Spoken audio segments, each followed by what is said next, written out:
All right, good morning. We're going to get started. Welcome to the Joint Metro North and Long Island Railroad Committee. Can we have the safety briefing, please? Your safety is of foremost importance to the MTA. Therefore, we ask that you listen to the following instructions. In the event of an emergency, notify emergency personnel in the room and 911 should be called. If an alarm sounds, wait for a public address announcement and follow instructions. If told to go to another floor or to evacuate the building, leave all unessential items behind and use stairwell A just across the main hallway or stairwell D down the hallway past the elevators. An automated external defibrillator, AED, for use by trained personnel is in the main hallway just past the elevators. Thank you and have a safe day. Paige, I'll pass it on to you for public comments. Good morning, Mr. Chairman and Commissioners. Today we have 6 public speakers. I would ask that the speakers limit their comments to 2 minutes and to matters on the agenda. The first public speaker today is Jason Anthony, followed by Charlton D'Souza. Good morning, Kevin and members of the board. My name is Jason Anthony from Passengers United. This morning I'm going to speak about the discounts that are proposed on the agenda on page 56. My opinion, the discounts should be unified with the Atlantic ticket. As you guys know, Atlantic ticket right now is $5 one way and $60 a month.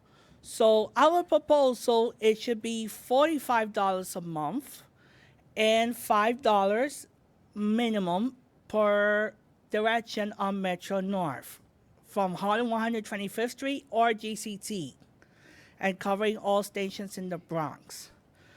Because of a discount, maybe 75 cents the least, is not good. At least $5, it will keep it unified with Atlantic ticket. And I'm one of those people that use Atlantic ticket. I used it last week pretty often. And my commute from Atlanta Terminal Brooklyn to Jamaica on a subway, 1 hour. On the Long Island Railroad, 20 minutes. So I saved myself 40 minutes on travel time from Brooklyn all the way to Jamaica. And it's so fabulous that we want Atlantic ticket to be permanent, to promote commuters from Brooklyn and Southeast Queens to use the railroad. So I hope that Kevin and the rest of the board members take this into consideration, and I'll see you guys in transit. The next public speaker is Charlton D'Souza, followed by Iris Kelly. Hey everyone, good morning. Charlton D'Souza from Passengers United. I saw the proposal that you guys put out for the 20% discount on the railroad within the city limits. What I'm suggesting is Atlantic ticket. The weekly ticket, which is $60 now, should be $45. So you have more people going towards Atlantic and not Penn, because that's the goal of the railroad due to the construction at Penn. And then the 20% discount is, to me, is a joke. It should be 50 or 60%. And I know that the railroad's given me every excuse in the book why they can't do it during rush hour to Penn Station. Okay, overnight. We have empty trains running. You could do it overnight. Have a night city ticket at $3. And then you could reduce the fare to like maybe $3 or $3.75 overnight. That would help a lot of people in the short term as a pilot. You could do the pilot maybe for 1 year, and then when congestion pricing comes in, you'll have a better understanding of travel patterns. Because right now, with congestion pricing, once it's implemented, a lot of people are going to be leaving work later. So maybe you'll need to consider that. And also the EF trains, I don't have to tell you, it's a nightmare. We have homeless people, robberies going up. People need a safe way to commute. So I think that would be a great idea, what we're proposing, and it would be better for the railroad because a lot of people are using it to Atlantic. So I think, by making it $45 to Atlantic, that's better for the weekly. And then what you could do is reduce the one-way Atlantic ticket to $3, And then overnight, you could just have a night city ticket. And the 20% thing for the monthly, maybe you should try 30 or 35%.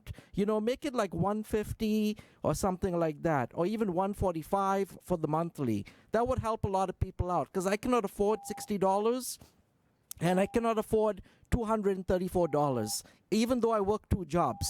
That should tell you something. All right, guys, thank you. The next speaker is Iris Kelly, followed by Murray Bowden.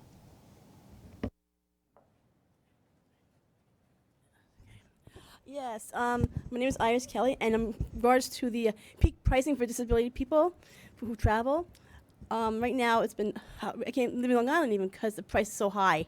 If I go to Long Island, it's maybe like $7, something like that. But going back to this back to Jamaica, Queens, it's like double the ticket during peak time. Meanwhile, the regular people, they have a $4 difference just to go up to the peak. But for us, it's double the ticket, which is not right.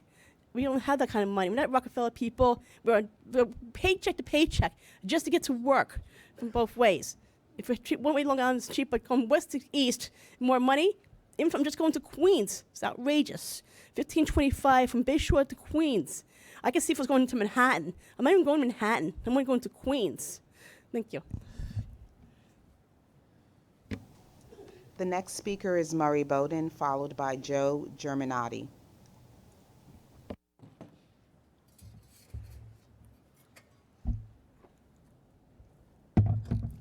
Morning. This is probably 100 years old. I'm giving it away because I'm going to die soon, and rather than see it go into the junk yard. So if anybody would like this, it's yours. Kevin, I read your biography. You should know what's going on. If anybody should. The time they were using this, they were using a crossbuck. They were blowing a train horn because there were no stations and they wanted everybody to get out of their way. Today, the cars are silent. You can't hear anything outside, so why blow the train horn? Can't stop. I've spoken about it many, many times. Got nowhere. They have gates. Should have traffic lights, not red flashing lights. I've brought this up time and time again. Got nowhere. I'm going to die pretty soon, and I know it.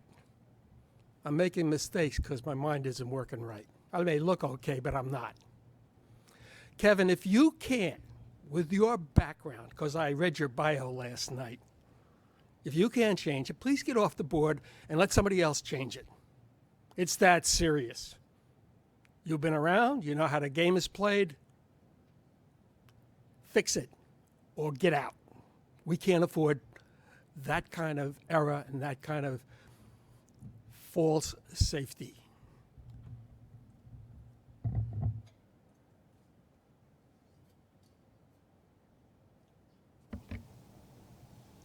The next speaker is Joe Germinati, followed by our final speaker, Lisa Daglian.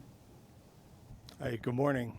My name's Joe Germinata. I'm one of the tenants at Grand Central Terminal, and I believe I speak for many of the shop owners and the restaurant owners in the terminal that the homeless population in Grand Central Terminal has just become intolerable for both the tenants and, more importantly, our customers. People don't want to go down there. And the reason why I'm bringing the homeless issue up is other cities have come up with solutions. One of the solutions that they've identified is to have a designated area where the homeless could congregate, maybe get a free cup of coffee, maybe the restaurant owners will contribute some food, right? And there's an area right outside the outreach office. It's called the sidecar. No one sits there because it's so far out of the way. The people that are sitting there are sleeping. All right, they're homeless people. Why can't we embellish and put in more amenities in that area? Perhaps have someone from the outreach office address everyone that's in the room. All right, and so why can't Grand Central offer the same amenity Now, just quickly, I'm gonna read some other questions that we have. Why are the restrooms in such poor conditions, and why can't they be renovated to the level of a food establishment? Why are they used as a storage area for ladders and no slip signage? Okay, what's the standard for the common area maintenance in the building? Because it's so below par. What's the standard for pest control? All right, there's obviously a problem with pests there. There's rodents running everywhere. And then lastly, I'm going to ask, we were told that the east side access was going to be open in 2020. Now we're told that it's not going to be open until 2022. This affects a lot of the business owners. The Please reason conclude is your because remarks. it was part of their business plan in order to measure the number of customers that were passing through the terminal. So my name's Joe Germanata. I own the Artbird Fried Chicken and Whiskey Bar, and I speak for several other of the tenants. Thank you. Our final speaker is Lisa Daglian.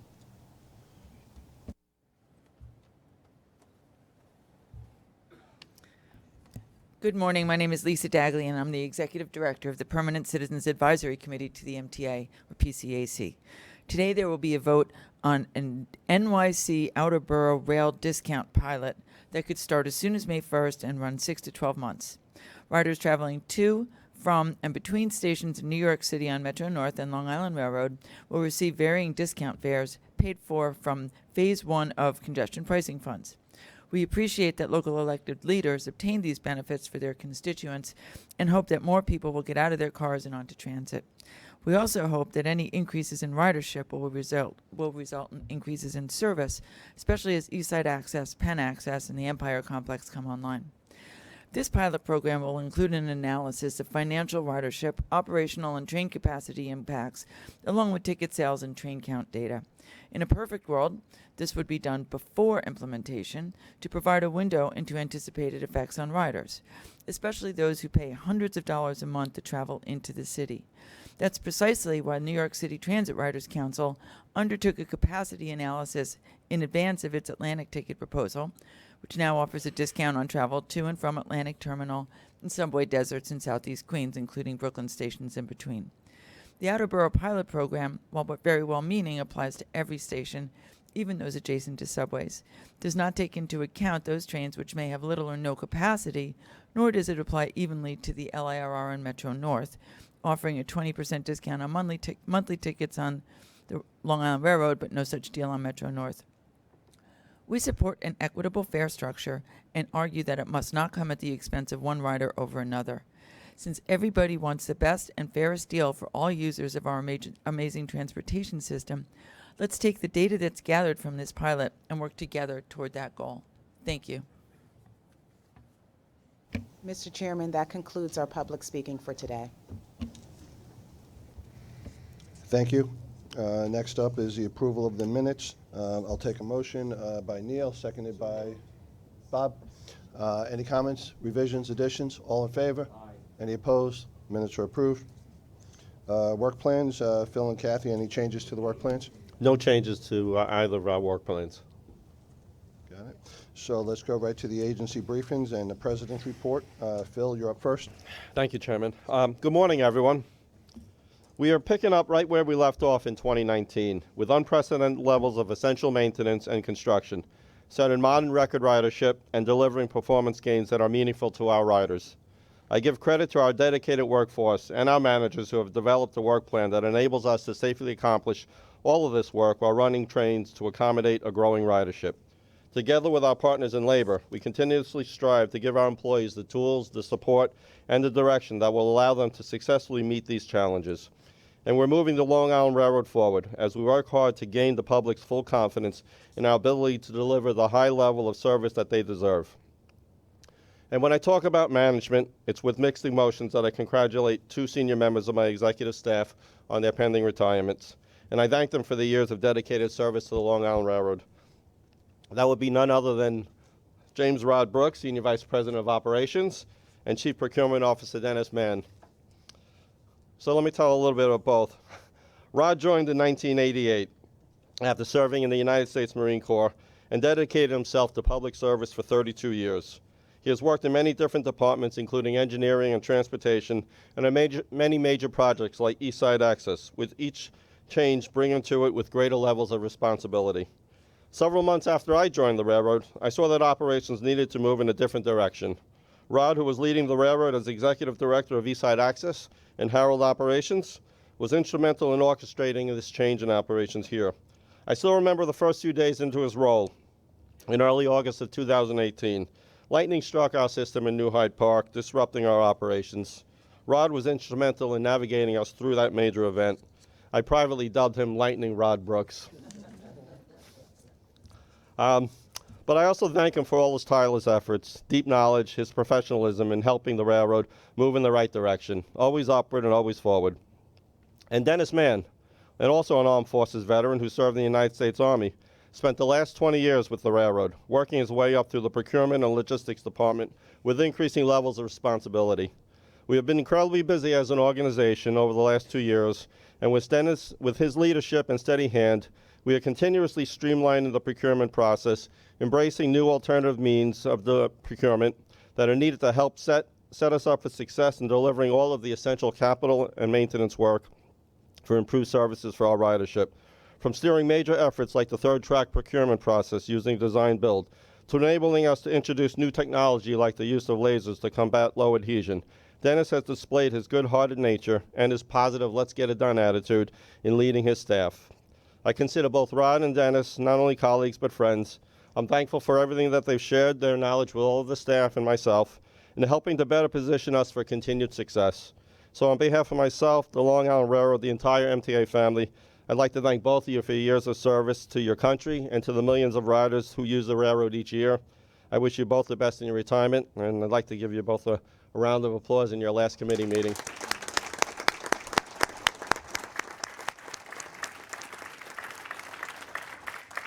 I'll let Vinny take the floor for one moment. Just real quick, I'm sorry, I don't want to interrupt you, but listen, it's great to see two guys that came through the ranks, old school railroad guys, that really gave their all.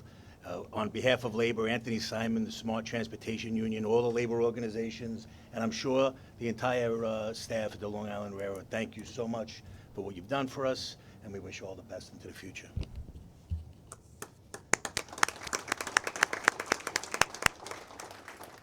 So my next topic is also very important to all of us, positive train control. Some recent developments regarding Amtrak and the delay in software that they need for interoperability within Harold Interlocking have raised questions. But I'd like to assure everyone that the railroad is on schedule for the December 2020 deadline. Amtrak has proposed an alternative solution to provide for back-to-back functionality on our territory through Harold, and we're committed to working with them to ensure that any solution that we accept does not impact Long Island Railroad riders or our operations. I do note that any solution ultimately must be approved by FRA. And as such, I've also spoken with FRA, and they're committed to helping us to resolve this matter. We're meeting this week on Wednesday with Amtrak, FRA, to both address their software needs as well as their interim solution proposal. And as for Long Island Railroad's own efforts, we have reached some major milestones. I'm proud to say that this month we've recorded the highest success rate to date while successfully completing the factory acceptance testing of software needed for us to operate in PTC with back-to-back functionality through Harold. Further, we have successfully started to run trains in positive train control on Amtrak territory through the East River tunnels in the Penn Station, meeting our own requirements for PTC interoperability. Combined with these significant accomplishments, we are running PTC over 30% of our territory, and during the next few months, we will be adding many more segments as we include this extra layer of safety. We remain on schedule to meet that December 2020 deadline for compliance. I'm also happy to report to the committee. So Phil, I just want to interrupt you there before you move off of PTC, and we'll talk a lot about it today and maybe Wednesday. Can you please clarify for the public and the press the impact of this Amtrak announcement on our trains versus Amtrak's trains? I think we need to be very clear in the language we use about whose trains are affected. So right now, as I mentioned, we've hit major milestones on our trains. We have developed and factory acceptance testing on our software needed for our trains to operate interoperability through our own Harold interlocking and into Penn Station on Amtrak territory. So our trains will be operating in positive train control. Those are major milestones, and they were ones that we've been carefully monitoring over the last few months because we knew they're very critical. But now, with regards to Amtrak and their own designs for software to operate their trains, in particular through Harold Interlocking, which the railroad owns, their software has been pushed back. I believe it's July of 2020 right now. We are going to be meeting with them to try and accelerate that date, but at the same time, they've proposed an alternative solution, which we are reviewing. And if we accept that solution and the modifications that we make, the intent and the position that I'm taking is our own trains will not be affected, our own customers will not be affected. What really needs to be done is Amtrak needs to develop their software or a solution that affects their trains and doesn't affect ours. You said July 20, you meant July 21. July 21, yes, I'm sorry. For Amtrak's trains, Correct. not our trains. I just want to make that very explicitly clear for all parties, not our trains. Phil, were you actually done your PTC discussion before Neil so rudely interrupted you? I don't think it was rude. No, I think it's a very important topic. I had finished my comments. There's more information in the book, but we are on schedule to meet our commitments for compliance. Yes. All right, I have a question too, but I'll let you get through your report. And Neil, I was only kidding. I love you. No, these are important topics, and it's good to hit them right away. I'd also like to report to the committee that our efforts over the last 2 years through Long Island Railroad Forward has made a big difference and is helping us to better sustain our improved performance and reliability. This past January, we recorded on-time performance of 93.3%, slightly up from 2019 figure of 92.7%, but one that represents a dramatic increase over 2018's number of 83.9%. When comparing January of this year to January of 2018, the railroad ran more than 570 additional trains and almost 1,900 more scheduled trains arrived on time. That means tens of thousands of customers getting to their destinations in a timely manner, and it's what our customers expect and what they deserve. But I want our passengers to know that we've not only just begun on delivering a system that can sustain the levels of performance that they've been asking for, but I'll get into that a little bit more later. Performance is not just about on-time performance. With an open system such as ours, we know that we cannot control everything, but we're working hard to mitigate incidents when they do occur. Through my extensive conversations with customers, both at planned events and more impromptu settings, I've learned how important our incident response is to them. A metric that addresses this is our average delay per late train. And this January was just 10.1 minutes, the lowest since we began modern record keeping of this stat since 1996. It's also significantly better than January 2019's figure of 12 minutes and January 2018's number of 15.3 minutes. Lastly, the number of trains delayed by 15 minutes or greater have also steadily declined. I'm pleased to report that the number of trains delayed 15 minutes or more was 133 trains. That's an 84% reduction from 2018 and a 53% reduction from 2019. And these reductions in delay signify that the effects of our aggressive tactics towards maintenance responsiveness during disruptions is tangible. Our customer-centric focus has seeped into everything we do every single day, and I thank our workforce for embracing it. We want them to know that we take this seriously and we remain committed to continuously improving. And we're making these kinds of improvements happen at a time when not only more and more customers are using our system, but when we're accomplishing more and more track work programs and the capital work that we've seen in our entire history. To put this in context, the last time our monthly OTP exceeded 93.3% in January of 2012, our ridership for the month was 6.4 million passengers, and we had 0 track work programs that month. This year, we had a ridership of 7.1 million riders and executed 10 track work programs in January. That means we're carrying more customers, renewing and strengthening our system, and improving performance all at the same time. That was our challenge in 2019 and remains our challenge over the next few years as we seek to deliver on our commitments and build a railroad that will better meet the needs of our riders and on Long Island. This is the benchmark formula we've come to expect of ourselves, and we know the public expects this too. When we launched Long Island Railroad Forward with a new sense of urgency, we were focusing our resources and prioritizing our efforts to address infrastructure needs that cause the most impacts of delays. This past weekend, we proactively addressed the root cause of a broken rail that occurred last week near Woodside Station. While we permanently replaced the rail to safely restore service last week, our philosophy is to come back sooner rather than later and address the root cause, which in this case was poor drainage, resulting in foul ballast that, if left unattended, would ultimately lessen the durability of that rail repair. As shown on this slide, this weekend we went in, we addressed the drainage, we replaced the ties as necessary, we placed new ballast, and we resurfaced the area. This will improve the long-term reliability of the track and improve our service through this critical and heavily traveled location. And this is especially important because last year we experienced many broken rails and delays. In January of 2018 and 2019 combined, we had a total of 246 late trains due to broken rails. Last year, we promised to take measures to mitigate this, and in 2019, we increased the frequency of Sperry testing to 4 times a year. That's quadruple the FRA requirement.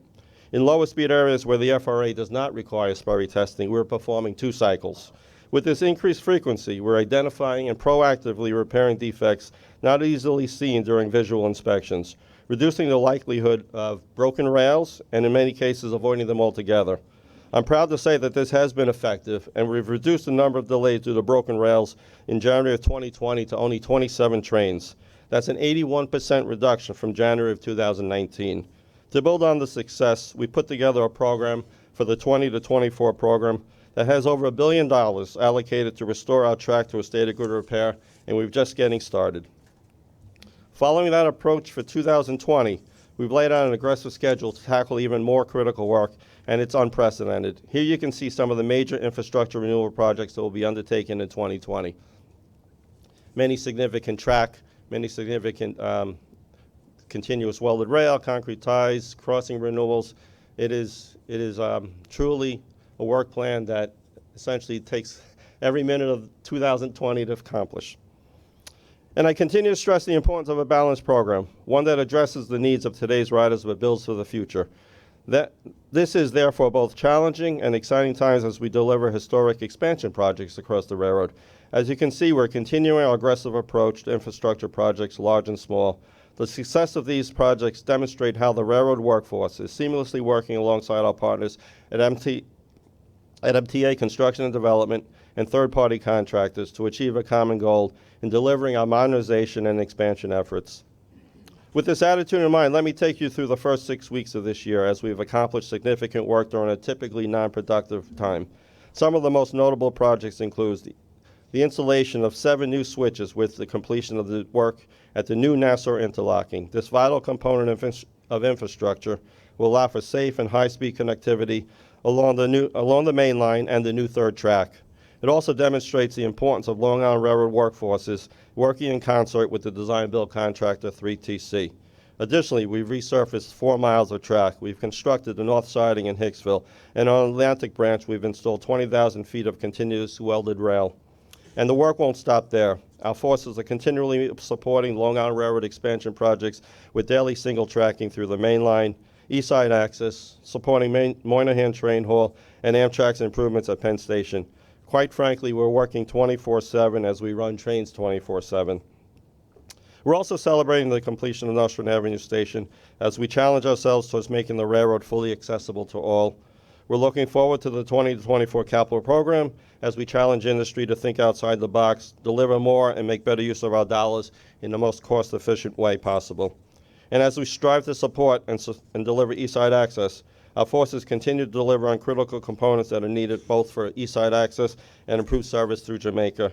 Here you can see the recently completed Platform F, which will give us much-needed operational flexibility. Last week, we began running a select number of Hempstead branch trains on the newly opened Track 11 as work at Jamaica Station continues. Service here will only continue to increase as we move forward with other Jamaica capacity improvement efforts. With Penn Station undergoing a complete transformation thanks to the bold vision of the governor, we're paying close attention to customer feedback as construction is in full swing.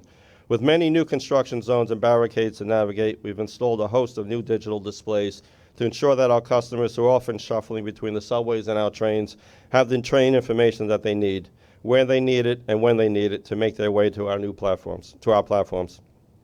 And if the signage itself isn't enough, this is a good time to remind the public that even with all the amazing changes happening at Penn, our Long Island Railroad Care program is thriving and going strong. Since we launched in July of 2018, our teams have assisted more than 4,800 customers. What is the saying? A photo is worth 1,000 words. When I saw this photo, I saw more than 1,000 words. Our ambassadors and our train crews have made this a model program as they go above and beyond to assist all of our customers, especially those with mobility limitations. So while I'm happy to see a steady stream of positive feedback on this program, it's the growing usage that tells me how invaluable the service has been to many of our customers. And as our focus remains on our customers with service that is both robust and reliable, having a creative thought process to accomplish this amount of work is essential when balancing the needs of our customers and the need to fortify and expand the system that hundreds of thousands of people rely on every single day. All of these projects will help us reach our common goal, delivering a world-class rail service to all the people of New York region. And my message to our customers is that we've only just begun. And thank you to everyone. I'm happy to answer any questions. Thanks, Phil. I have two, comment and then a question. First, I'd like to thank Rod and Dennis as well for their years of service. But it's something I think it relates to a bigger picture that we all need to be sensitive to going forward. Combined, these two have over 60 years of experience we'll now be losing. And as we go forward with the transformation plan, we know where there's going to be reductions of further admin positions, and I don't know how many hundreds or maybe even thousands of years of experience that we're going to lose, but we're going to need to evaluate. But we need to make sure that we also have good managers in place for all the important projects that we want to get done. So I think we need to be sensitive to that. But I wish Rod and Dennis well, and we'll miss your experience. Phil, on to the PTC. I read over the weekend the exchange of letters between Pat Foy and Anthony Cossier, the head of the Amtrak. And I noticed that Siemens is both the consultant to the Long Island Railroad and to Amtrak. And I know they were sort of our punching bag of 2019, and I'm not looking to point fingers, but the question is the Siemens team for the Long Island Railroad regarding PTC the same team that is the Amtrak PTC team, or are they different teams? So the answer to that is that the system integrator for Amtrak is Burns. Burns and/or Amtrak needs a contract with Siemens in order to develop their system functionality. That has not yet happened. But I've been speaking with Siemens. They are fully committed to delivering our positive train control in collaboration with their partner Bombardier. The team that Siemens will need to help deliver and support Amtrak is being developed. When they're contracted to Amtrak, they will aggressively start pursuing the design and the functionality needed for Amtrak. But I think across the industry, there is limited resources of this expertise. Siemens has assured me that anything they do to support Amtrak will not hurt our schedule, hurt our work, and we will continue to work with Siemens on that part. Got it. Actually, where I was heading was in the letters between Pat and Amtrak, there seemed to be some finger pointing and some he said, she said as to who did what, when, and who notified who at first. But I was wondering if the consultant was the same to both teams, shouldn't they have known about this issue and brought it to our attention earlier, or is that not fair? I don't think that we can blame this on Siemens. I think that as of early January of 2020, Amtrak was still informing us that they were on schedule to meet December 2020. Late January of last month, they informed us that their new schedule was May of 2021. In the correspondence that we received from Amtrak, they've modified that to July of 2021. So when we have been meeting with Amtrak up until the beginning of this year, they have been telling us and informing us that they're on schedule. So it was a late change. I don't know, I won't speak for Amtrak with regards to what occurred between the beginning of January and the end of January, but we're all committed to working with Amtrak and FRA and whoever they bring on board to deliver the back-to-back functionality they need for their software. Great, thank you. Any other questions for Phil? Susan? Two questions, one about PTC. Phil, do we know if Amtrak has back-to-back capability on properties other than ours? I know that they have this same back-to-back need on other properties. I don't know if they have this functionality designed yet for those other properties. They may have workarounds on those other properties, I do not know. But with us, they proposed an alternative solution, which we will review, but we also committed to working with them to try and help them still get the design they need for December of 2020. Thank you. And a question I should have asked when we were approving the minutes. Last month, we approved a procurement contingent upon your getting an MOU from ESD. Was that achieved? We're actually in the process of finalizing the last things. We've gotten the revised version just yesterday. The team is reviewing it. I'm optimistic we'll have that signed this week. Okay, thank you. Keep us surprised so that when it is signed, we know. Absolutely. Thanks. But our condition didn't change in terms of not letting it until the MOU is prepared. That was something we all insisted upon, correct? That's correct. We need the MOU and the funds. Any other questions? Any other questions for Phil? Hearing none, can we go to the safety report with Kathy? Not, Laurie. Laurie. I'm sorry. Good morning. How are you? So our safety report starts on page 39 in your book, and we're reporting on our results through December of 2019. We ended the year slightly up in both categories. So our reportable customer injury rate was 2.34 per million customers, which was slightly higher than our rate in 2018, but over a 5-year period has decreased. In addition, our reportable employee lost time injury rate was 3.22 per 200,000 hours worked, again slightly up from 2018, but overall down over the 5-year period.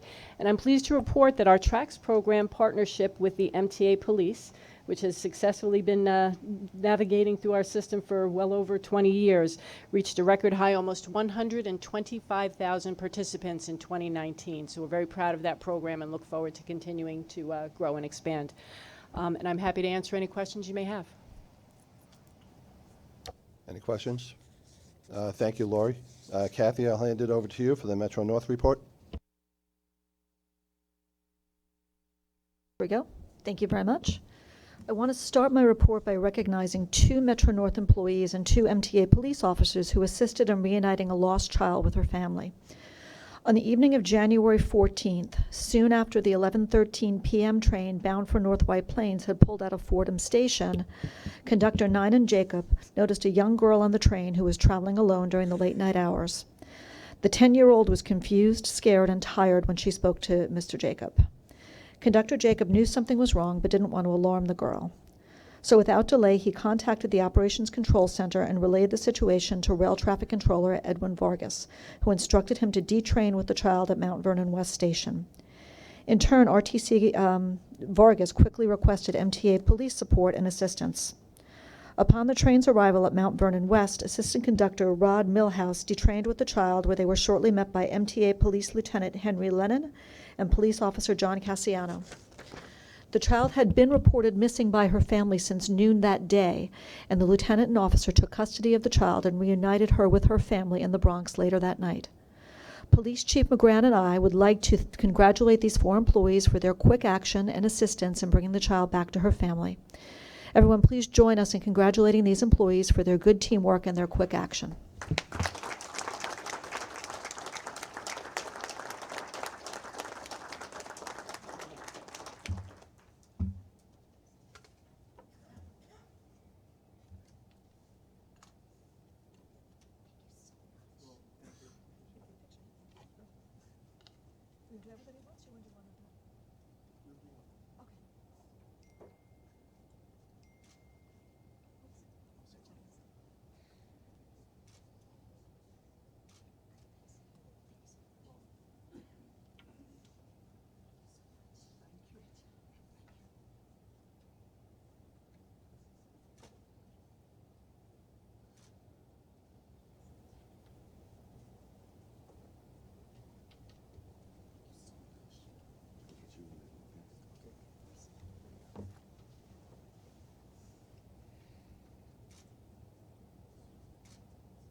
Nice job, guys.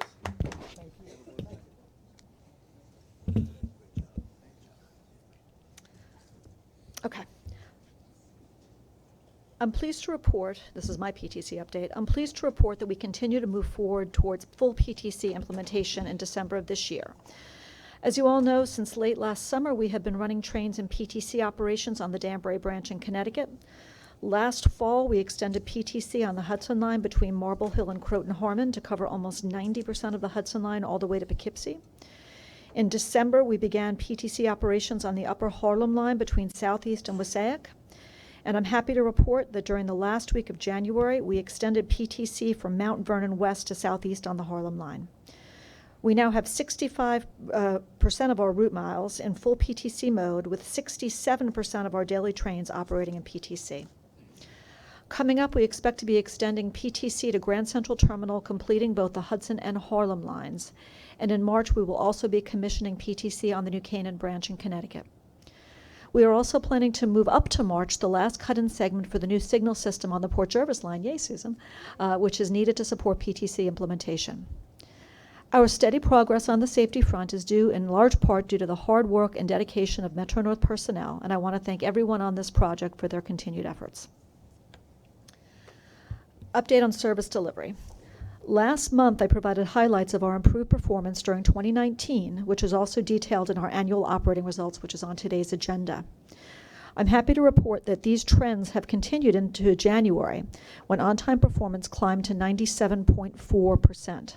This was our best on-time performance in 6 years. Our last best month was April 2014.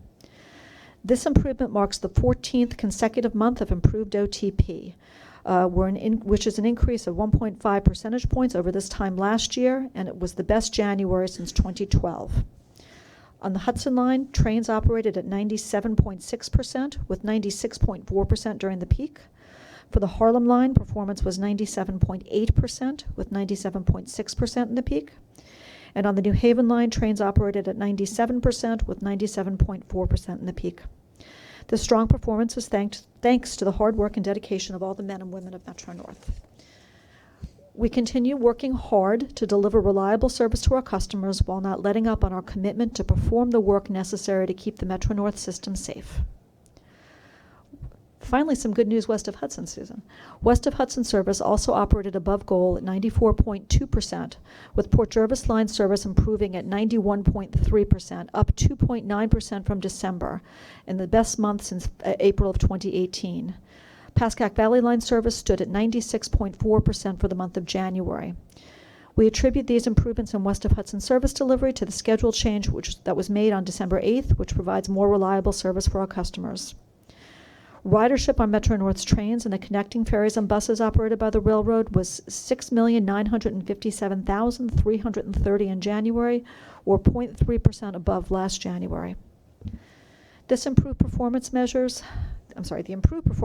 follow tremendous progress under our Way Ahead plan, a roadmap that details actions to enhance safety, service, infrastructure, communications, and to transform our customers' day-to-day experience.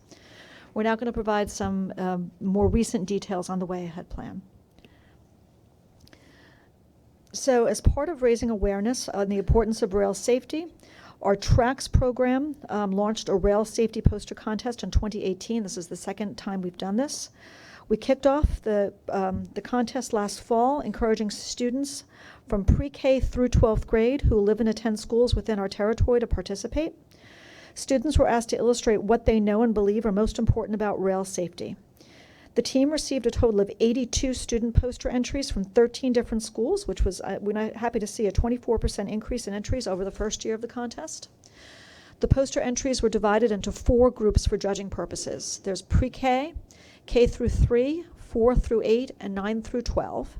and the posters were evaluated based upon the best representations of safety around trains and train tracks within their grade levels. We selected 5 school winners, and they'll be featured in our tracks presentations throughout this year. In addition, we plan to visit these schools accompanied by our tracks ambassador, Metro Man, so that we can recognize the schools for their achievement. The 5 schools by class category, along with their winning student posters, are as follows, and we will display the posters and the schools on the screen. The pre-K winner was PS 130M, the Hernando de Soto School. For kindergarten through 3, we had actually 2 winners. PS 130M, the Hernando de Soto School again, and also P723X at 338X School in the Bronx. 4th through 8th, the winner was Jonas Bronk Academy in the Bronx. And for 9th through 12th, the winner was the Saunders Trade School in Yonkers. I'd like to congratulate all the winners as well as those who participated in the contest, and we look forward to visiting the schools later this year. With respect to Connect With Us, we are continuing our monthly Connect With Us forums. We had outreach in Poughkeepsie Station earlier this month, and we will be in Grand Central Terminal on Tuesday, March 10th, beginning at 7:30 a.m. until 9 a.m. to meet and greet our customers. These forums are an excellent opportunity to speak directly with our customers, listen and learn what matters to them, and find ways for us to improve their customer service. One way that we are enhancing our customer service is by remaining focused on transforming the day-to-day commuting experience. With that in mind, we have completed the station entrance improvements at Crestwood, and we continue to advance work at White Plains Station with the removal of the side platform. This platform will be replaced with a new heated platform and stairs that will reduce injury risks in the winter months and extend the useful life of the new platforms. As work at the island platform level moves towards completion in the second quarter of 2020, we continue work on expanding and improving the lobby, and all of this work is expected to be completed later this year. We are also focused on improving customer communications as part of Way Ahead and continue to roll out new digital screens in Grand Central Terminal by partnering with our advertising vendor. 178 new platform displays have been installed on the upper and lower levels of the terminal. The entire lower level has been tested and is operational. The upper level is undergoing testing and is being powered up. The new screens display the next departing train from a track within 20 minutes of the train departure time, and most are double-sided so that you can see train information from both directions on the platforms. We have further enhanced the area by installing new lighting along both sides of the platforms. New arrival departure gate boards now appear on both the lower and upper levels, and we are in the process of replacing these screens in North End access. At the end of this initiative, there will be more than 300 screens in the terminal, train shed, and platform areas in North End access, which will enable us to provide train and customer information on a regular basis and improve communications, especially during service disruptions. This concludes my remarks, and Tom Mitchell has a few customer service highlights that he'd like to bring to you. Good morning. This morning we're going to talk about our customer complaint metrics. Since the end of the year is through and we've had a pretty decent year in 2019, we just want to discuss how we measure our complaints and take a look at since 2014. The slide shows you we have an index that measures the number of complaints per million rides. That has made a pretty dramatic decrease since 2014. The next slide, we can show you that we took the 3 of the major categories that we track. That's later canceled trains. That also has, and we do this per 1,000 contacts. Complaints per 1,000 contacts, and later canceled trains again, with a little blip in 2018, has come down dramatically, as well as crowded trains and public communications, which is a index of several different communication methods. That's all I have. Any questions? Thank you. Any questions for Kathy or her team?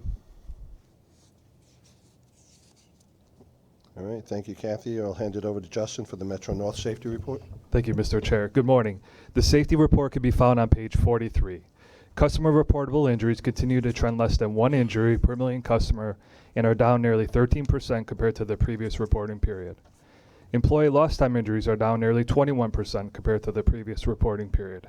The 1.9 employee lost time injury rate represents the lowest since 2012.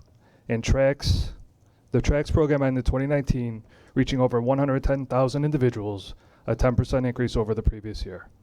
That concludes the report. I'm happy to answer any questions. Any questions?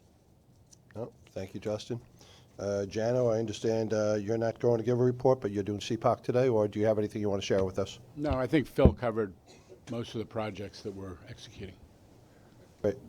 Then I'll hand it over to Chief McGran for a public safety report. Okay, although overall crime remains low, we're still plagued by a number of robberies. We have 5 this year compared to 2 last year. I have to apologize for my voice. This is what happens when a novice goes ice fishing without proper equipment. In any case, as far as the robberies go, we had a 14-year-old who had his cell phone taken away from him at the Flatbush Avenue station.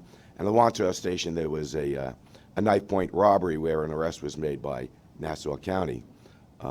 In Metro North, we had an individual who was robbed at gunpoint at the University High Station in the Bronx. And then we had 2 in Grand Central. An individual was taking a piece of bread as the store was closing, and when he was confronted, he pulled out a knife and made his getaway. And then there was an individual that just grabbed cash out of a cash register at Grand Central and took off. We take each one of these situations very seriously, of course, but it remains a problem that we are trying to address. I'd like to go over the hiring plan for the 500 police officers briefly. In the last 5 weeks, we have hired 138 rollovers. That means individuals who are currently police officers in another agency and rolled over into the MTA police. So with the addition of those 138 individuals, we added to the 28 individuals that we hired in October and November, bringing us up to a total of 166. Our next class will be strictly civilian personnel, people who have not have any type of law enforcement background, and we expect to be bringing on as many as 75 of them come July if things progress the way they have been progressing. I can't thank our partners in MTA Real Estate enough. They've been helping us out tremendously in finding a location to put 500 additional people. They've located a place up on 125th Street, which will help us out with the Metro North station up there, which is plagued with different crimes. It'll become a reporting location for our police officers, so there is not that time lag between people coming off duty and people coming on duty. The addition of these additional officers also helps us to provide more train patrols, particularly in the evening at the change of shifts. Officers coming on duty at 1900 hours will be taking the train from their location in Jamaica, and they will ride east a short distance before coming back west into the city limits for their homeless outreach program on the overnight at the end of line stations. And that's what I have. Thank you. Chief, I'm sorry you caught a cold, but did you catch any fish? No. I'm doubly sorry. Matthew McConaughey's a liar, by the way. He sits out in his Lincoln Navigator and has a fish in 3 minutes. It's a good commercial. Neil, question.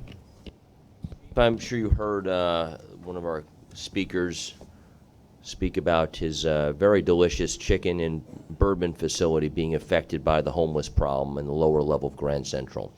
I don't think we needed him to tell us, although I appreciate him coming and representing so many of the vendors who pay us as lessees for the unsettling situation that is growing in Grand Central. And I say that with great empathy for those who are using it as a way to escape from the cold.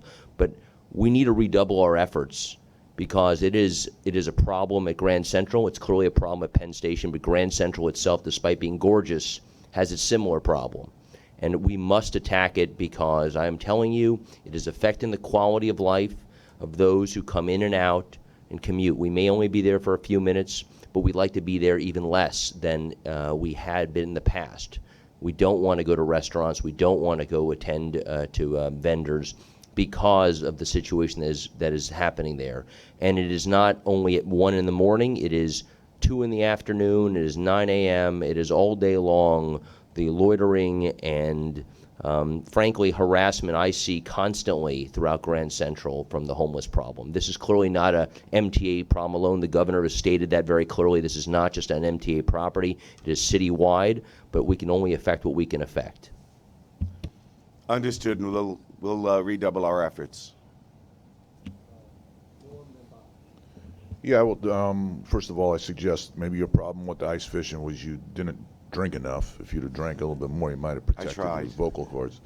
But the first of all, with the homeless thing, I just speaking for the employees at Metro North. While we, of course, sympathize with people that are so distraught and lost in life, our members find it challenging and threatening as well as the customers, in effect. And the customers pass through, but our members live there. And and too, many of our members go back many years at Metro North, and the history, their fear is that the bad old days would be returning. And as bad as they are now, I don't believe they are, certainly not as when I was young. The problems were much more severe in the depths of Grand Central. Now it's mostly on the surface of Grand Central, if Susan would agree with me on that. Now my real question here, now that I've finished mumbling a little bit, is the new tranche of police officers you're bringing on. What's the training schedule for them? How much time is required to get beneficial service where they're, you mentioned they're not fully trained. I know the first group came from NYPD and came to you fully formed law enforcement officers, but the next group you'll be creating, how much time is that going to take you to create a trained officer? Okay, the 138 that we just brought on were predominantly NYPD officers, and the more senior of those were put straight out into the field. Many of them were transit cops anyway, so they were put straight out in the field. The next group that you're speaking of, it's a 6-month police academy. So when we bring those up to 75 individuals on board, they won't be coming out until the end of the year.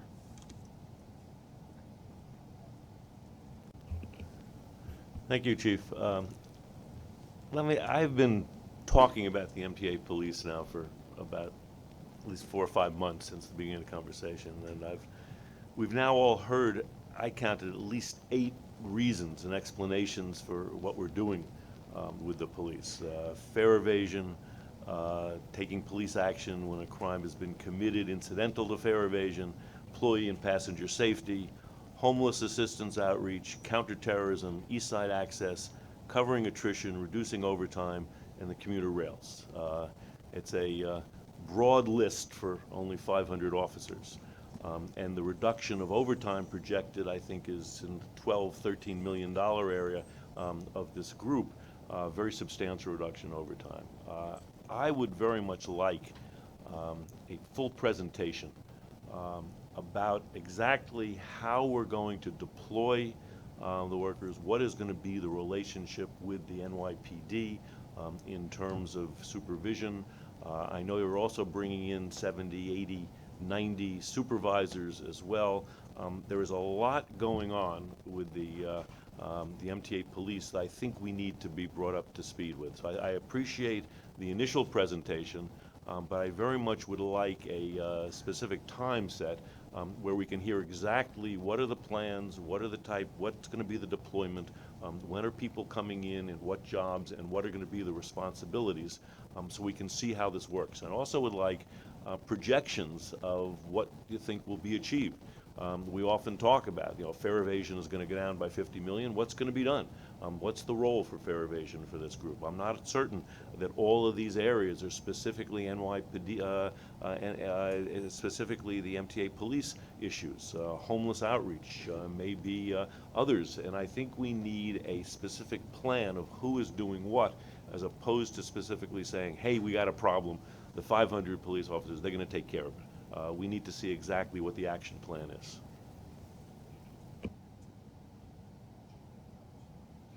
We'll be happy to put together a presentation for you in the near future.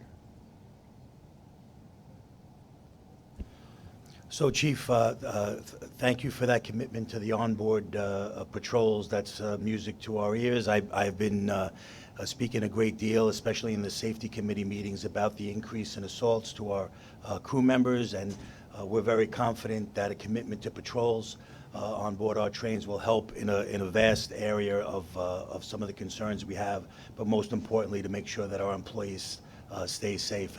And Pat Warren, thank you for your commitment as well to some awareness things that we're working on. You've been communicating positive stuff, so I'm glad to see us going in the right direction.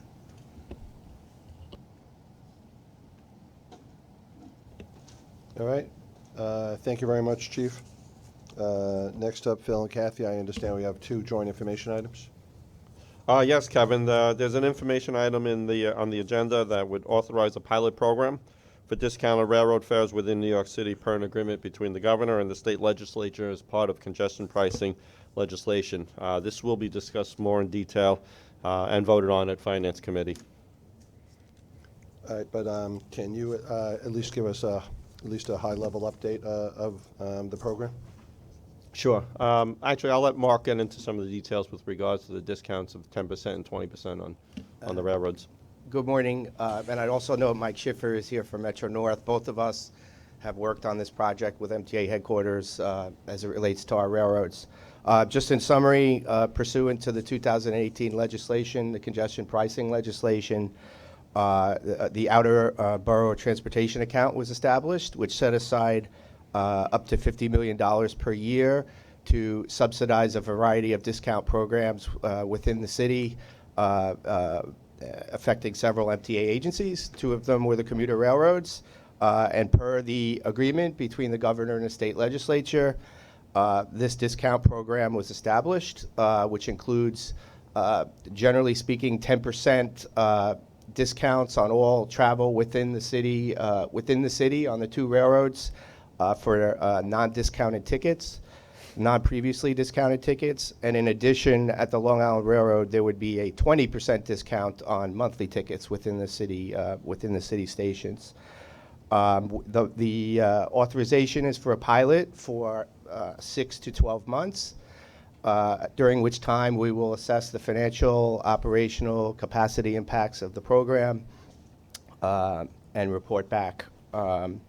The ticket will be available through all sales channels, and as I said, the only exclusions are, in short, are tickets that are already discounted, special types of tickets, getaway packages, etc. That's a very high-level summary of the program. I don't know, Mike, would you add anything from? No, thanks. That was an effective summary. Thank you. Mark, this is something that, as I said, the legislature has directed us to do, right? Yes. We're sort of the vehicle to implement legislation that was approved, so we sort of don't have a choice, on this, right? We need the legislature. They're our partners. We need them to fund us, but they've sort of directed us to do this, and so I know we're not voting on this today. It's going to be in finance, but I thought I'd make that point. But first, Randy, then Bob, then Neil. Thank you. I'm not going to talk about the inequity for Metro North. So this money, it's already been talked about. The money is fixed, and once it's gone, the discounts that go away. Is that the way it's supposed to work? I know David Keller from MTA Finance is here, and he can. David, do you want to elaborate from that perspective? Certainly. This is money that was part of Phase 1 of congestion pricing. It's a for-hire vehicle fee. It was passed by the state legislature in April of 2018. It's supposed to go into effect January of 2019 because of a temporary restraining order. It went into effect in February 2019. The monies that are collected are in a waterfall basis. Last year, the first $362 million. This year, the first $301 million. Next year and thereafter, the first $300 million is always dedicated to the Subway Action Plan. After that $301 million this year is filled, then the outer borough transportation account gets filled, and it goes to no more than $50 million. It's a $50 million cap every year, and after the $50 million is filled in the outer borough transportation account, anything remaining goes into a general transportation account for the MTA. That, in a sense, is what it is. We have no control over how the $50 million is being spent in the outer borough transportation account. So the MTA is made whole by reducing the fares. We get that money back? The cost of this program is being borne by that $50 million. Thank you. So I know this is going to be a topic again at the Finance Committee, so I'll be brief. And as usual, I find Lisa Daglian asks all the questions that I eventually was planning to ask. But I do want to pose this. First, I think there should be an explanation of why the Long Island Railroad and Metro North discounts are different. I think that would be useful just to discuss that.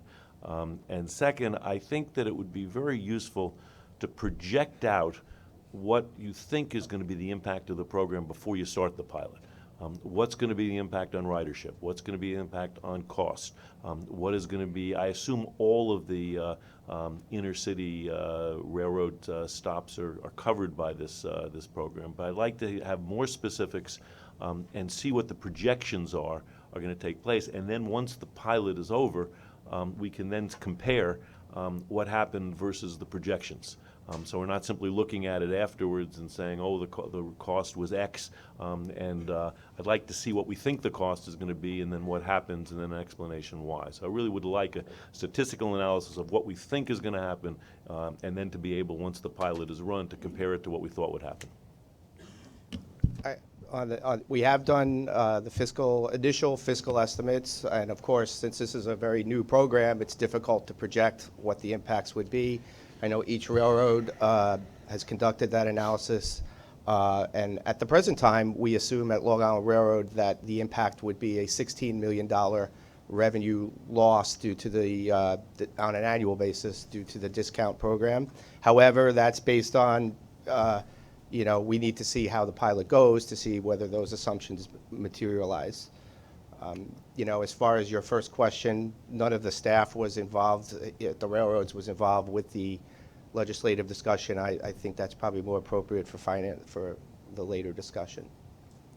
And likewise, at Metro North, there have been initial calculations of impact. However, I think the caution there is a significant potential for travel change on behalf of our customers, and so we're going to use the pilot to fully evaluate the impacts from both induced and existing customers who have their fares changed.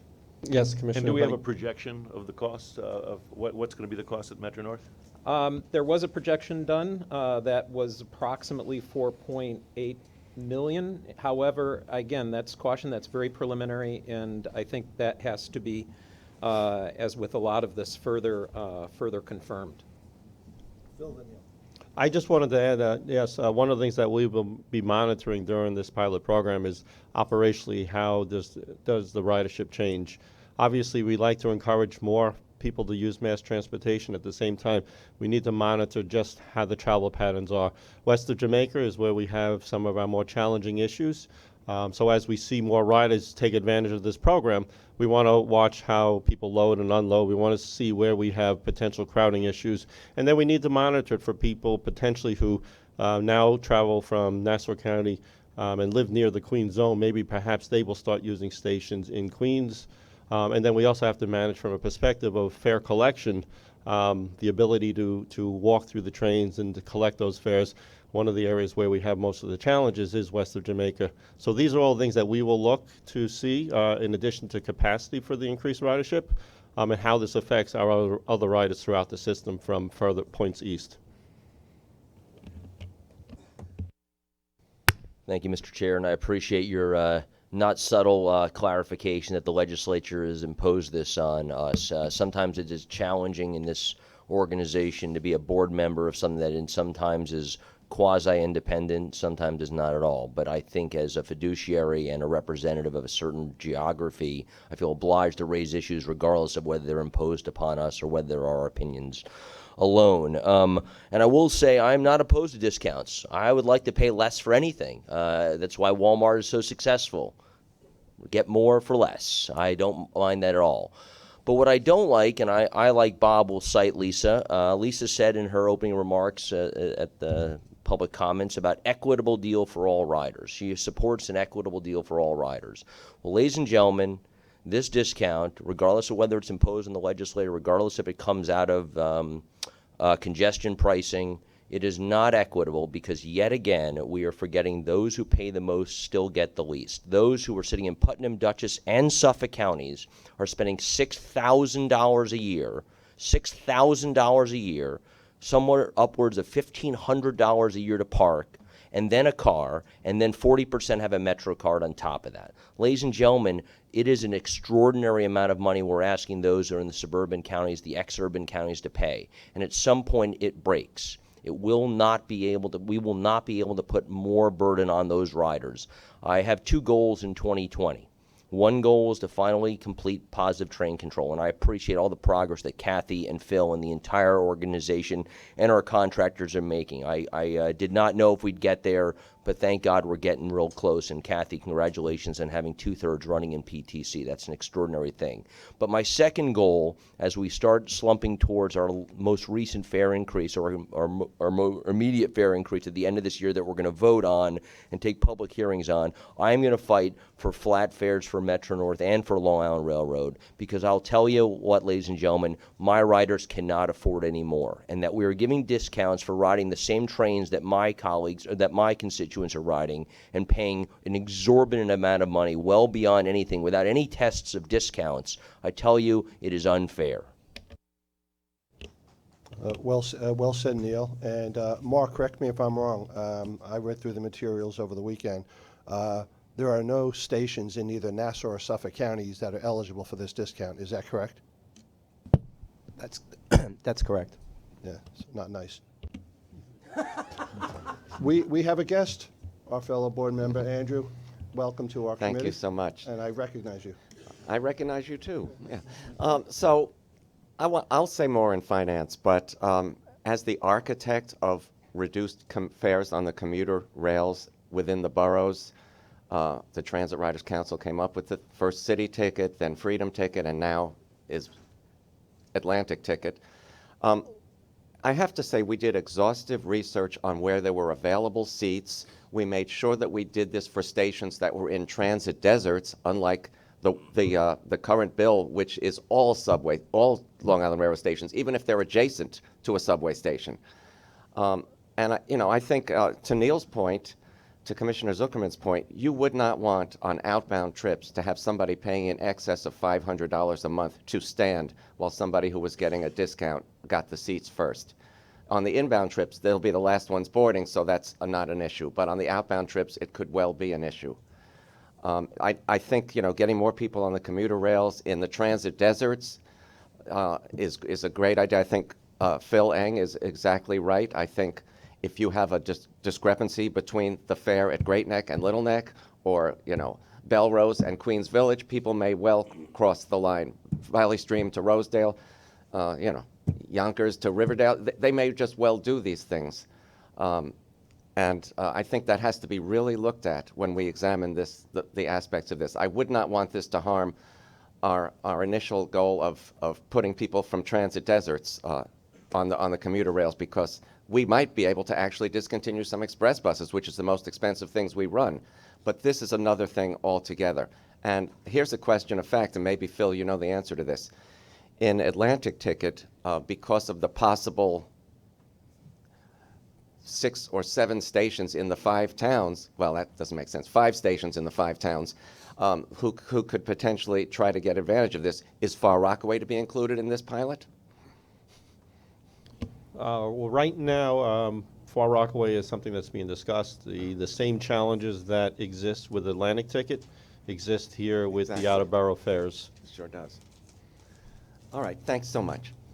Thanks, Andrew. And you raise a good point, because Neil and I totally understand we have a fiduciary obligation to the entire system, and we're not trying to pit the suburbs and the exurbs against the transit deserts. Right. But it doesn't mean that we can't be advocates for our region. Absolutely. And so that's why we raise these points.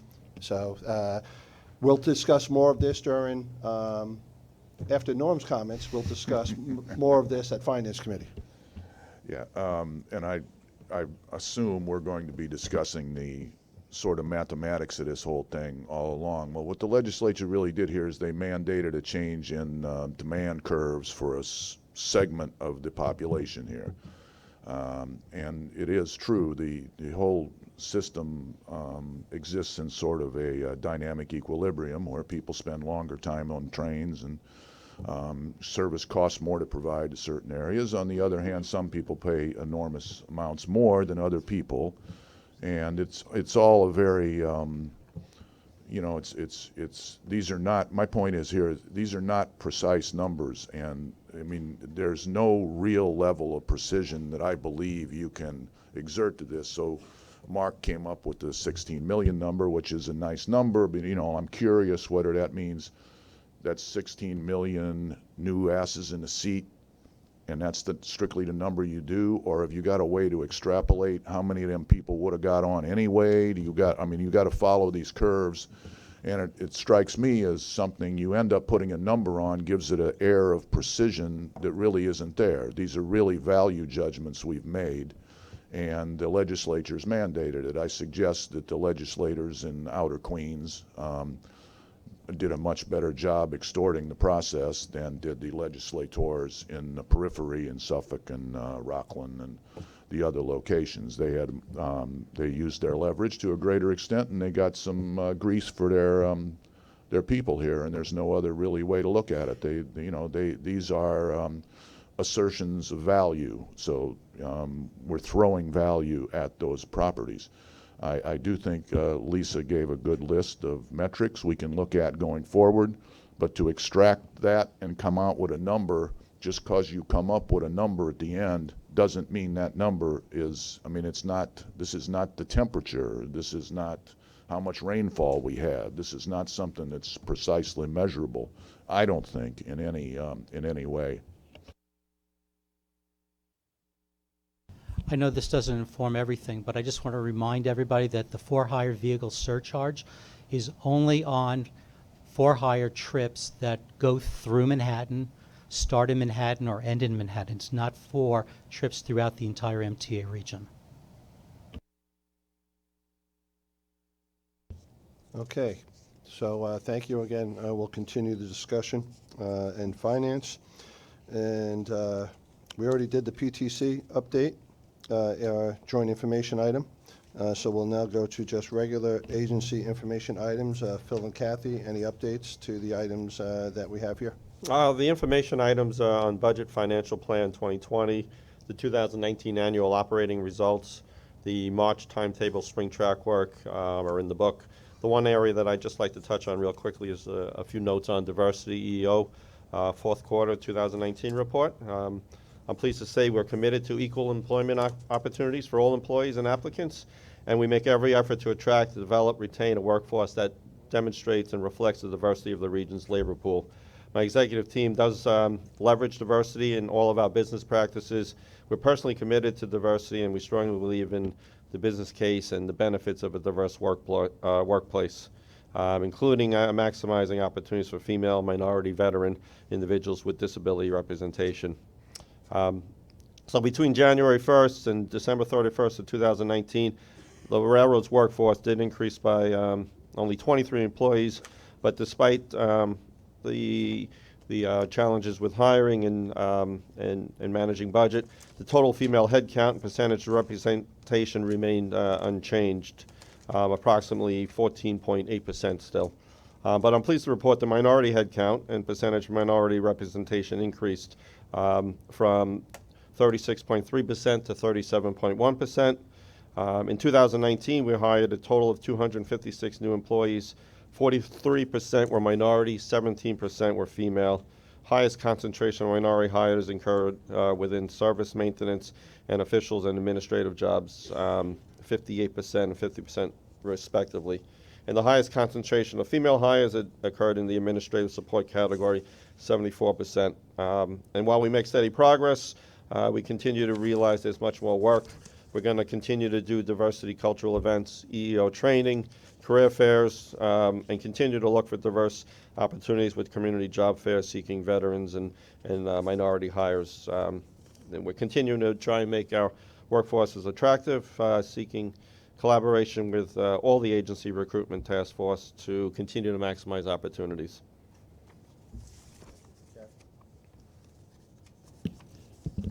We have 4 information items similar to Long Island. We have the adopted budget and financial plan for 2020. We have the annual operating results for 2019. We have the March 29th schedule change, but in the interest of time, we'll just see if there's any questions. We're not going to present on that. And then similar to Long Island, we have the diversity and EEO report. So just to give you some highlights of that. In fourth quarter 2018, we had 6,755 employees. In fourth quarter 2019, by contrast, our workforce had decreased by 1% to 6,660. Between January 1st, 2019 and December 31st, 2019, females were hired at a rate of 16%, which is actually higher than our current rate of representation, which is 13%. Minority representation was 38%, but the good news is that minorities were hired at a much higher rate than that, at 46%. So we're making good progress in terms of attracting more minorities and more women into the workforce. I've spoken before, I think, in this venue and in other venues about feeling a particular responsibility as far as improving female representation in the workforce. As the first female president of Metro North, it's been a challenge, to be honest with you. It's not so much attraction as retention. These are very difficult jobs. They're very demanding jobs, so it's difficult to strike a work-life balance and do some of these jobs. And it's been a challenge to retain people, so we're focused on that. But the other thing that I wanted to sort of lay out very quickly is our strategic outreach plan to be able to improve female representation in the workforce. So we have a quarter-by-quarter breakdown in terms of what those efforts are going to look like. In the first quarter, our talent acquisition outreach efforts are going to be geared towards high schools throughout the territory and the city to be able to provide early introduction and awareness of the kind of job opportunities we have at Metro North. We've already reached out to 3 all-female high schools and 10 high schools in total, and our goal in the first quarter is to reach out to 25 high schools total. In the second quarter, we want to target female universities and colleges throughout the United States. Our focus is to inform young women of career opportunities within transportation and specifically at Metro North. We also want to aim to reach and market to historically black female colleges and universities and to build relationships with career advisors to try to develop those connections. We also have a very successful associate engineer program at Metro North, and we want to tap into those associate engineers to be able to try to create those connections between Metro North and the universities.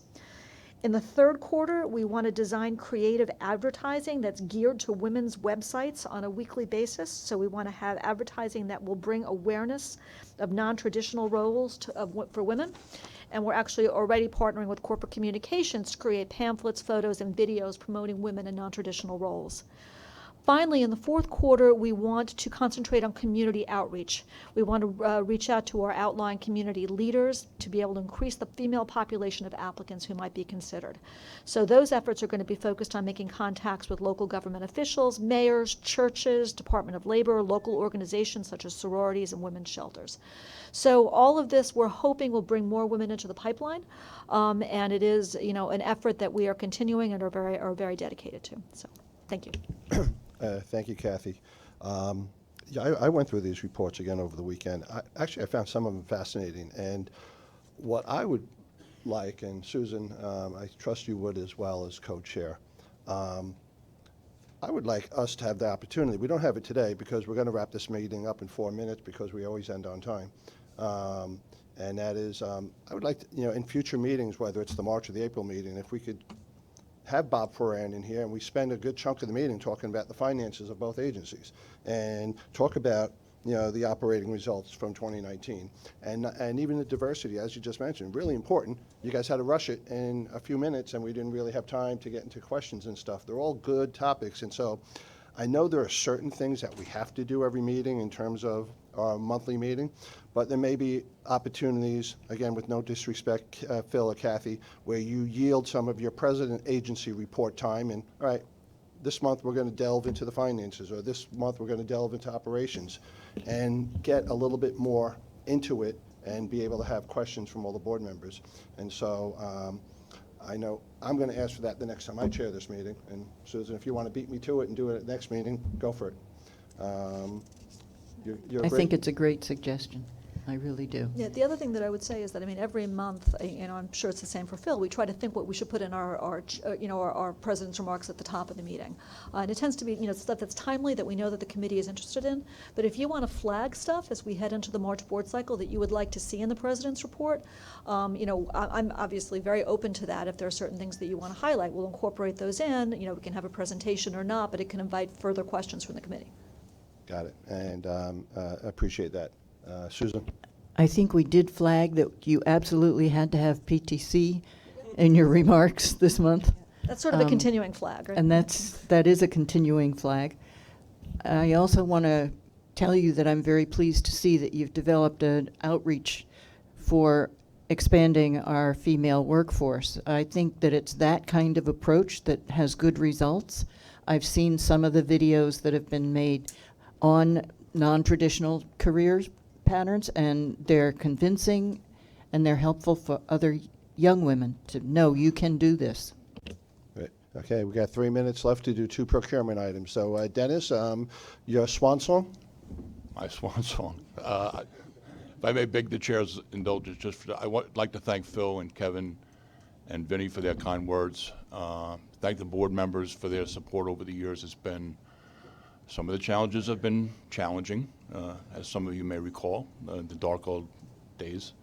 But I want to thank my colleagues, many of whom are here in the room, my fellow procurement directors across the agencies who have been very supportive and helpful over the years. But I'd be remiss if I didn't thank my staff who work tirelessly to make sure that these procurements get done effectively, that they are, in fact, saving the agency and the MTA money month after month after month, which I think is to their credit, and any success that I've had here is certainly on their back, so I want to thank them publicly. And out of the business at hand, we have one procurement this month on page 88 in the committee book. It's a non-competitive procurement in the amount of $85 million. There are no items in the competitive section and no items in the ratification section. The item in the non-competitive section is a request on behalf of the Long Island Railroad and itself and Metro North seeking board approval to award a 2-year original equipment manufacturer non-competitive contract to Mitsubishi Electric Power Products, Inc. in the amount of $85 million. That's split $45 million for the railroad and $40 million for Metro North. MEPI is the OEM and the sole responsible source for propulsion systems, spare parts, and systems utilized by the railroad's M7 electric rail cars and Metro North's M7 and M8 electric rail cars. No other vendors have access to the proprietary proprietary design specifications and drawings for these systems and materials, and therefore cannot readily provide these parts and services. This 2-year contract will provide the railroads with the support it needs with ongoing maintenance, repair, and upgrades on each fleet's propulsion systems. Item is submitted for your consideration and vote. Thank you. I'll move that, Susan. Second. Any comments? Questions? All in favor? Aye. Any opposed? Motion carries. Last procurement item? Thank you. Morning. Construction and Development has one procurement item this month. The item is competitive and begins on page 198 of your committee book. We are requesting approval to award a modification to the East Side Access Project Systems contract to establish a power director team. The amount of the modification is $287,635. Under this mod, the power director team will be responsible for overseeing and coordinating the operation of all high-voltage electrical equipment within the East Side Access territory.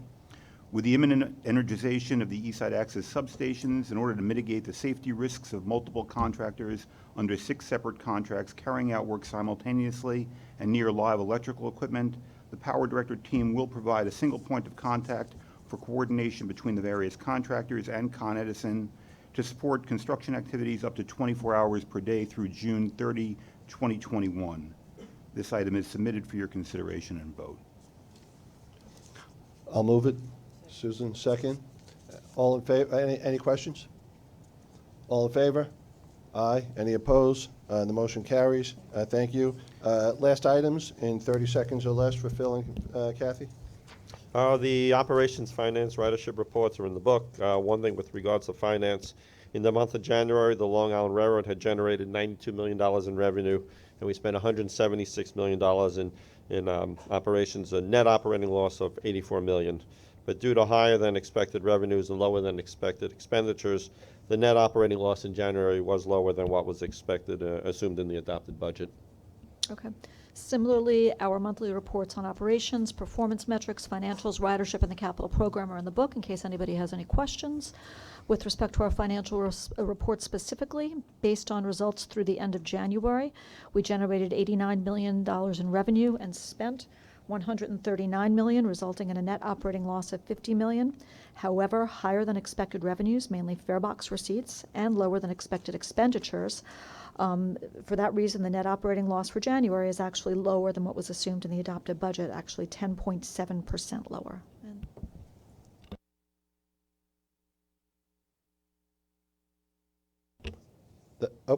Rod?